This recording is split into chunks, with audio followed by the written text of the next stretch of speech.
So, there are two reasons na tumataas ang uric acid. Meron tayong tinatawag na endogenous and exogenous. So, yung simple mo nang unahin ko, yung exogenous galing sa labas. Ito yung kinakain natin. So, ito yung sinasabi nilang purine diet. Kaya sasabihin nila, wag kang kakain ng karne, puro ka gulay, yun. Then, low salt, low fat diet. Actually, yung low-fat diet, walang kinalaman sa gout. So, siguro yung purine, pero isang reason yon.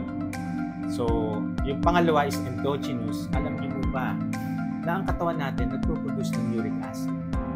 Hindi alam ng mga pasyente yan. Because, ang sasabihin lang, the easiest way na maintindihan kasi ng mga tao is sabihin na yung mga kinakain. Bawal pong kainin ito.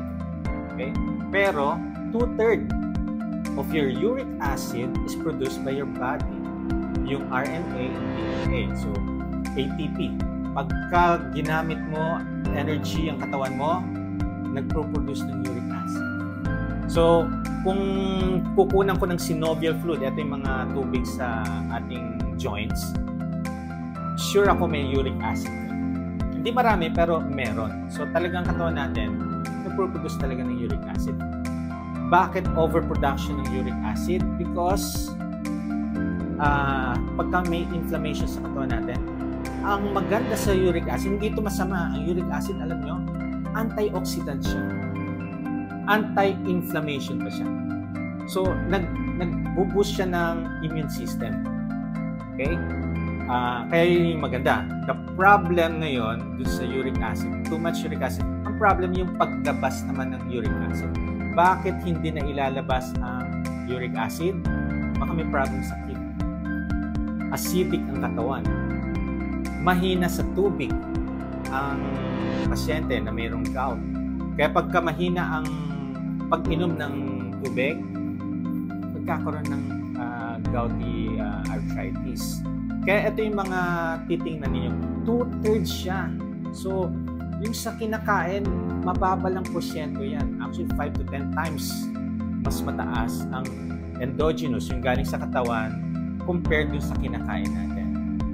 So, ang ina-advise ko usually sa mga merong mga gout, inflammation kasi yan.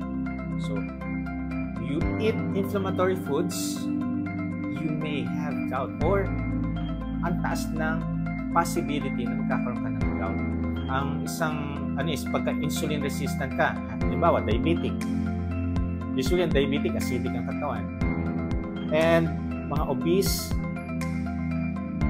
directly proportional na pwede magkaroon ng gout. Matataba, diabetes, so ito yung mga may chronic diseases or metabolic syndrome na tinatawag. So, possible talaga magkakaroon ng gout. So, inflammation. Ano ang gamot sa inflammation? It's anti-inflammatory. So, ano to? Simple lang. Non-steroidal anti-inflammatory drugs or mga steroidal anti-inflammatory drugs. Dalawa lang siya. You can change your lifestyle. You can change what you eat. Bigyan kita ng medication lang for the inflammation. Pero eto, pansamantala lang yan. If you're going to change your lifestyle, what you eat inside, what you drink. Kadalasan kasi mahilig tayo sa soft drinks, juice, and also fructose. So, saan nakukuha ang fructose? Pwede rin sa mga prutas, sobrang prutas. So, if you have gout, minsan ina-advise ko to limit fruits or wag muna. And besides, ang mga prutas ngayon are hindi na yung totoong prutas. Hindi na siya. Ginawa na Parang mas matamis pa nga ang mga prutas ngayon compared dati. At saka ang fruits is seasonal. Ngayon hindi na seasonal. Full year round, matitikman mo na ang mga prutas na yan. And ito yung mga ina-advise ko to have no gout flare.